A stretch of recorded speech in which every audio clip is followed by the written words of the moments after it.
Ya, mari kita berdoa terlebih dahulu. Terima kasih buat waktu ini Tuhan. Kembali lagi kami boleh bersekutu. Kami boleh menikmati Tuhan melalui firman-Mu yang akan kami pelajari bersama. Dan itu terkait dengan pengakuan iman kami kepada Tuhan. Kau yang memberi hikmat, pengertian untuk kami memahami bagian yang sangat penting ini. Tolonglah setiap kami Tuhan Roh Kudus boleh bekerja untuk menolong kami. Dalam nama Tuhan Yesus kami sudah berdoa. Amin. Ya, selamat malam semua saudara yang dikasih oleh Tuhan, seberapa kita yang join ya. Nah, kenapa teori itu penting ya, saudara, supaya kita mempraktekkan apa yang kita pahami dengan benar itu akhirnya jadi benar ya, bukan anti gitu ya, kok pengetahuan pemahaman terus saja lu. Iya, ini penting ya. Ada kelompok yang nggak penting Pak, yang penting prakteknya, yang penting melakukan firman, betul. Tapi kalau pengertian prinsip kebenarannya tidak dipahami dengan baik, nanti kan prakteknya jadi salah.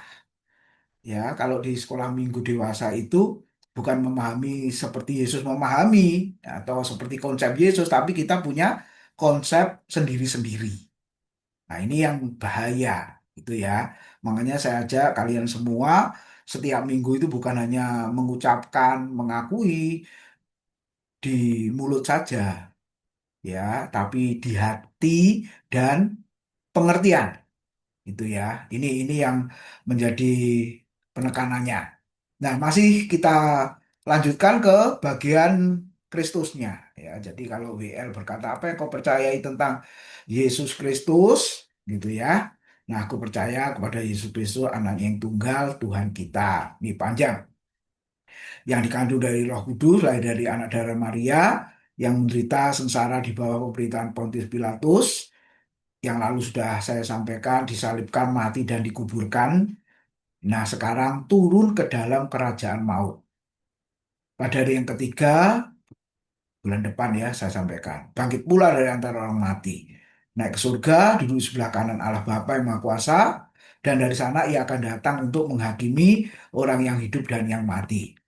Apa maksudnya turun ke dalam kerajaan maut? Yuk, singkat aja. Yang saudara pahami, ucapkan, akui setiap minggu, ya, Yesus turun ke dalam kerajaan maut. Oke, yuk, apa maksudnya? Silakan, ayo. Karis dulu boleh, turun Sarifah. Ya dah, yuk, silakan. turun ke turun ke bumi mungkin ya Pak. Oke, turun ke bumi. Ya, soalnya ada kata-kata pada hari yang ketiga itu bangkit. Oke, yang lain? Makasih. Yuk, yang lain, silakan.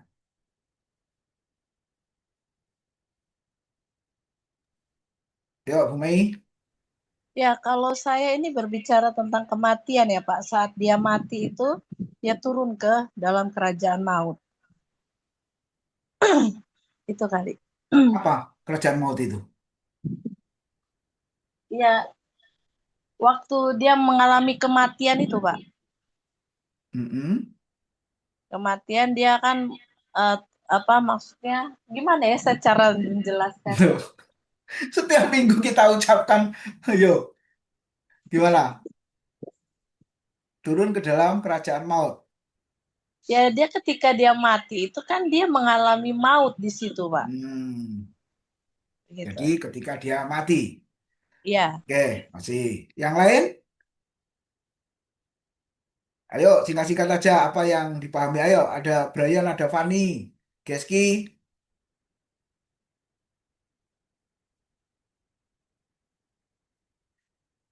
Karis, Sarifah. Yuk, silakan. Marcel?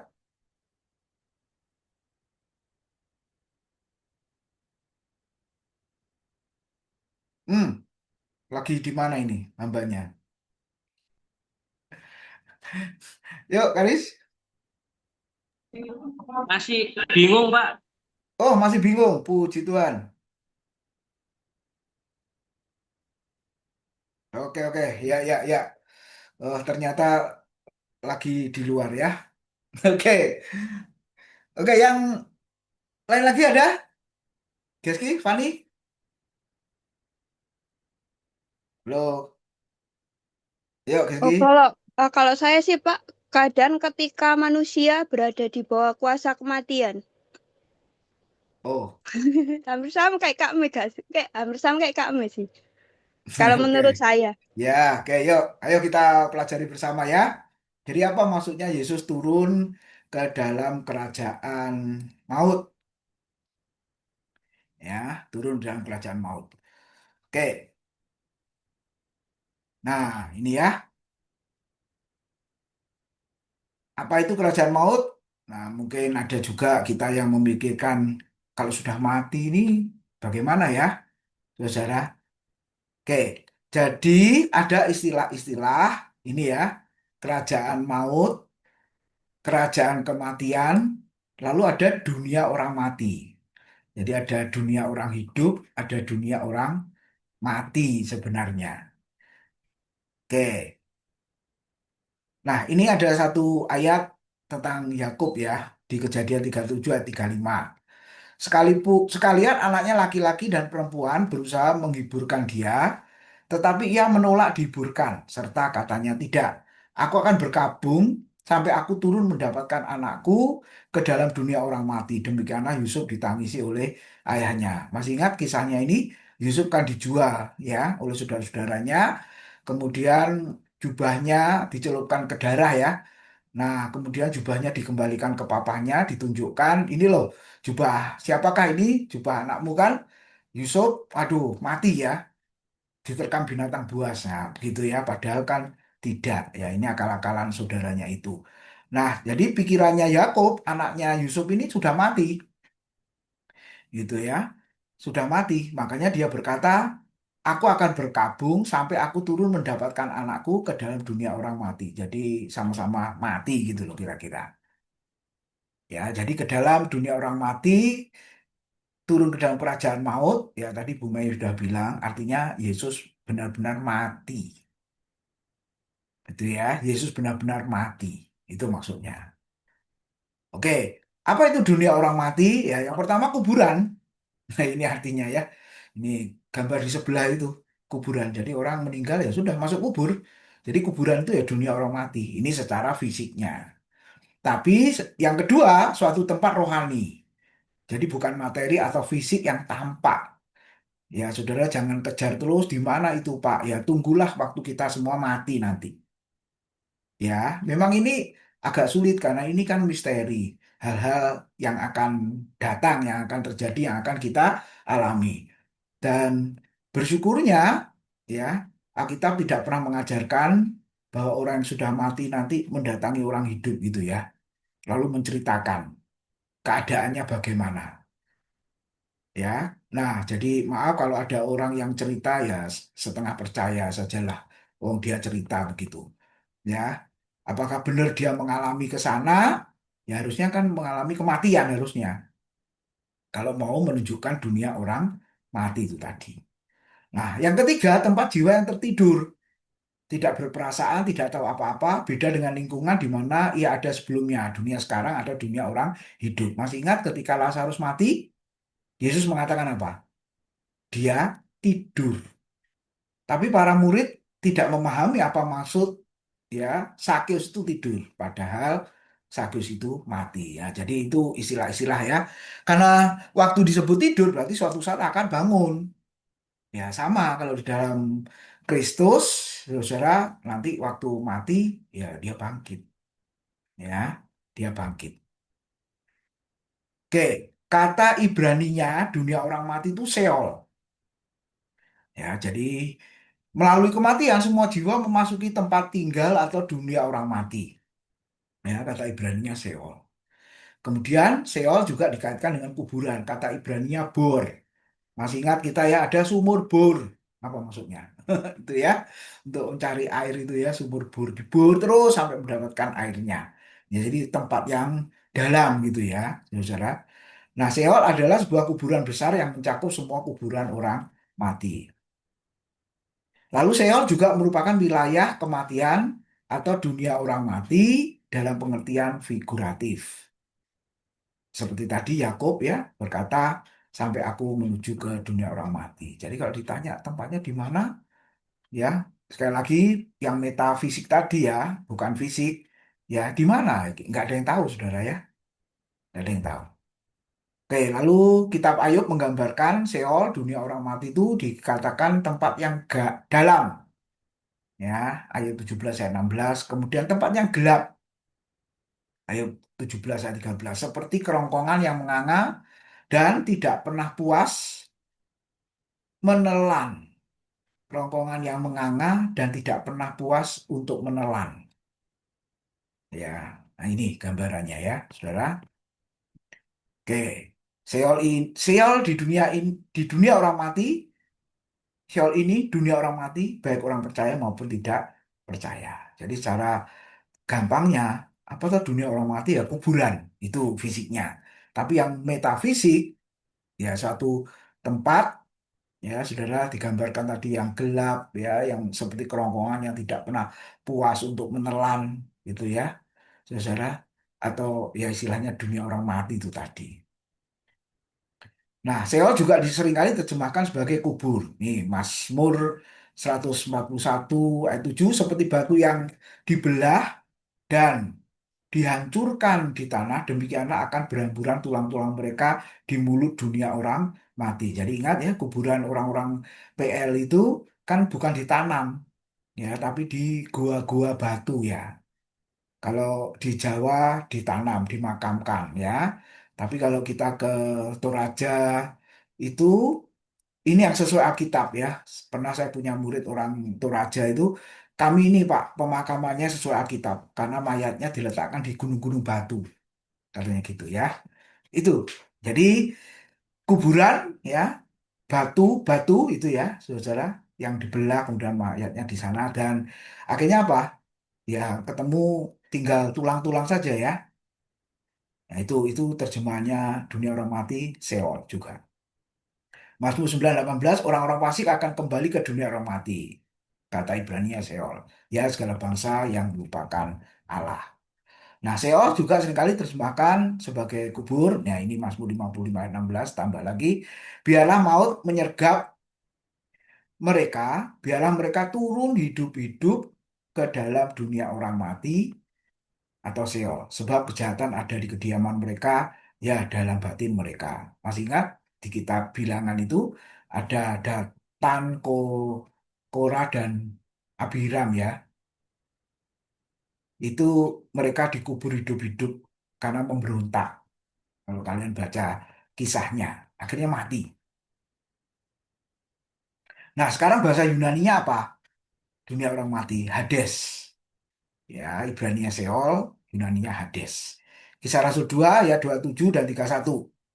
Sebab engkau tidak menyerahkan aku kepada dunia orang mati, nah, itu terjemahnya Hades, dan tidak membiarkan orang kudusmu melihat kebinasaan. Ayat 31, karena itu ia telah melihat ke depan dan telah berbicara tentang kebangkitan Mesias, ketika ia mengatakan bahwa ia tidak ditinggalkan di dalam dunia orang mati, Hades ya, dan bahwa dagingnya tidak mengalami kebinasaan. Kata Hades juga beberapa kali tulis dalam kitab Wahyu dengan pengertian dunia orang mati. Nah, sekarang ini yang kita renungkan ya. Implikasinya, Seol atau Hades atau dunia orang mati atau turun ke dalam kerajaan maut tadi. Pada waktu seseorang meninggal, ia akan masuk ke dalam dunia orang mati atau kuburan, ya. Yesus juga mati di sana. Jadi Bu Mei tadi sudah menyampaikan apa artinya Yesus turun ke dalam dunia orang mati, ke kerajaan maut, artinya Yesus mengalami kematian, benar-benar mengalami kematian. Nah, di dalam dunia orang mati inilah orang-orang fasik akan tinggal dan seterusnya dibelenggu atau mengalami kesengsaraan. Masih ingat kasus orang kaya dan Lazarus di Lukas 16 ayat 19 sampai 31 boleh dibaca di sana.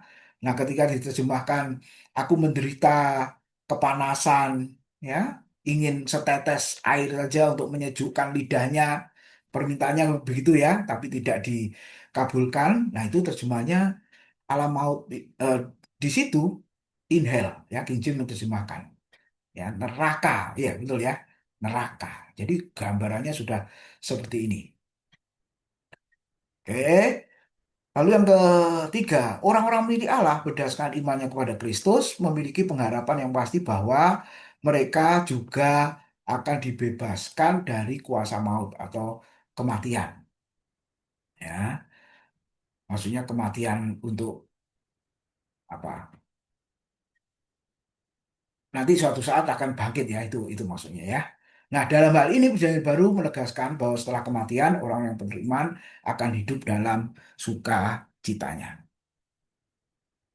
Oke, jadi apa itu dunia orang mati?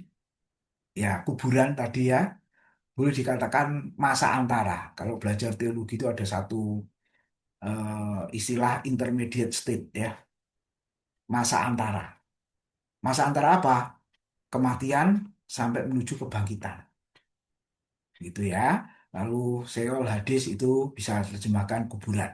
Lalu yang kedua ada dunia sekarang atau dunia orang hidup, nanti ada dunia kekekalan. Ya, ini boleh diteliti, ini kata-katanya ya. Ridho surga, langit baru, bumi baru, ya. Atau neraka atau penghukuman kekal ya, sama-sama kekal. Surga atau neraka sama-sama kekal. Dunia kekekalan. Nah, kita lihat ya, Yesus turun ke dalam kerajaan maut. Nah, ini Calvin berkata frasa turun ke dalam kerajaan maut itu bukan kata kerja tetapi kata sifat atau keterangan. Jadi, artinya Yesus turun bukan secara geografis tetapi secara metafora. Artinya Yesus merendahkan diri supaya dapat mati. Oke. Nah, seringkali dihubungkan dengan ini. 1 Petrus 3 18 sampai 20. Jadi pertanyaannya apakah terkait dengan 1 Petrus pasal 3 ayat 18 sampai 20? Apa itu? Nah, coba kita baca. Ini termasuk ayat yang sulit ini. Gitu ya, ayat yang sulit ini. Banyak penafsir juga mengatakan ini bagiannya sangat sulit. Ya, dikatakan ayat 18 sampai 20 1 Petrus pasal 3. Sebab juga Kristus telah mati sekali untuk segala dosa kita, ia yang benar untuk orang-orang yang tidak benar, supaya ia membawa kita kepada Allah, ia yang telah dibunuh dalam keadaannya sebagai manusia, tetapi yang telah dibangkitkan menurut roh, dan di dalam roh itu juga ia pergi memberitakan Injil kepada roh-roh yang di dalam penjara, yaitu kepada roh-roh mereka yang dahulu pada waktu Nuh tidak taat pada Allah, ketika Allah tetap menanti dengan sabar waktu Nuh sedang mempersiapkan bahteranya, di mana hanya sedikit, yaitu 8 orang yang diselamatkan oleh air bah itu. Nah, kalau tidak dilihat, dipelajari dengan lebih baik, saudara, maka seolah-olah ada apa ya? Ada pemberitaan Injil kepada orang yang sudah meninggal. Itu bukunya sudah terkenal yang lalu ya, penginjilan kepada orang mati, gitu ya. Mungkin hamba Tuhan sudah meninggal ya, saudara ya. Itu ada satu buku penginjilan pada orang mati. Jadi seolah-olah orang mati ini masih bisa bertobat, gitu ya. Nah, padahal ayat ini apa membicarakan itu? Nah, sehingga orang yang hidup masih bisa mendoakan saudaranya yang meninggal itu, supaya kalau mereka tadinya hidup dalam dunia penuh kejahatan, dosanya bisa diampuni. Nah, kalau seandainya ini benar, apa bedanya dengan paham non-Kristen? Iya kan? Kan ada ajaran-ajaran yang seperti itu juga. Nah, apakah Alkitab mengajarkan begitu, saudara-saudara? Ya, coba kita lihat ya. Nah, tadi disebut di dalam roh atau di dalam kuasa roh sebenarnya. Nah, sebenarnya memberitakan Injil melalui Nuh ya. Jadi ini mundur. Karena tadi disinggung orang-orang pada zaman Nuh ya. Nuh itu pemberita kebenaran. Masih ingat, saudara? Nuh itu berkhotbah. Ya memang di kitab Kejadian nggak disebutkan Nuh itu berkhotbah. Ya, kalau ada lagu mengatakan lagu sekolah minggu ya, Nabi Nuh. Sejak kapan Nuh itu jadi nabi ya? Apa bedanya dengan kepercayaan Kristen ya? Adam saja nabi katanya. Abraham juga nabi, Nuh juga nabi. Alkitab tidak pernah mengatakan Nuh itu nabi. Ya, jadi lagu sekolah minggu itu boleh dipikir ulang sebenarnya. Ya, tapi kalau berfungsi memberitakan kebenaran, nah itu benar. 2 Petrus pasal 2 ayat yang ke-5. Secara jabatan dia bukan nabi, tapi dia berfungsi sebagai nabi memberitakan kebenaran. Ya, di dalam kuasa roh itu ya. Makanya disinggung Nuh. Nuh zaman Nuh tadi. Lalu roh-roh yang di dalam penjara. Nah, secara rohani sebagai manusia berdosa atau mati rohani yang terbelenggu. Nah, ini untuk konteks sekarang ya. Jadi orang yang berdosa yang masih di luar Kristus itu kan seolah-olah masuk di dalam penjara ya, rohnya di dalam penjara, mati secara rohani. Nah, itu perlu diberitakan kabar baik. Orang-orang zaman Nuh juga memerlukan berita Injil keselamatan. Nah, yang kedua tadi disebut di dalam roh memberitakan. Nah, kata Yunaninya keruso itu artinya memproklamirkan siapa diri Kristus. Ya. Nah, tadi disebut ayat-ayat berikutnya dengan menaklukkan segala malaikat, segala kuasa, dan segala kekuatan. Jadi, apakah ini manusia? Ya, nggak disebut loh, saudara ya. Jadi, Yesus itu memenangkan di dalam peperangan itu melawan segala malaikat, kuasa, dan kekuatan itu ya. Yesus menang di sana, lalu Yesus memproklamirkan siapa dirinya. Nah, itu yang terjadi di 1 Petrus pasal 3 ayat yang ke-22. Jadi, Yesus turun dalam kerajaan maut, artinya Yesus yang hidup, ya kan? Sebenarnya dia nggak perlu mengalami kematian, dia Allah yang hidup, tapi rela mati supaya manusia berdosa yang seharusnya mati mendapat hukuman, ya, kematian yang kekal karena dosanya boleh menjadi hidup selama-lamanya. Makanya Yesus berkata, barang siapa percaya kepadaku, ya, ia akan hidup walaupun dia mati. Lalu yang kedua apa? Ia sudah pindah dari dalam maut kepada hidup yang kekal. Jadi bersyukurlah kita kepada Kristus, Sang kehidupan itu, sumber hidup itu, kita yang tadinya mati karena dosa kita menjadi hidup kekal bersama dengan Dia. Jadi sekali lagi, kehidupan kekal nggak perlu dicari, dijadikan tujuan, ya, bukan. Jadi Pak Ambang sudah singgung ya, khotbah tadi. Jadi kita beribadah dengan setia, melakukan pelayanan, ya, Senin sampai Senin untuk Tuhan, itu bukan bertujuan untuk mendapatkan hidup kekal, enggak, saudara. Tidak ada hubungannya ya. Nah, justru kita sudah diberi kehidupan oleh Tuhan, makanya kita beribadah, melayani, dan lain sebagainya. Oke, kiranya Tuhan memberkati.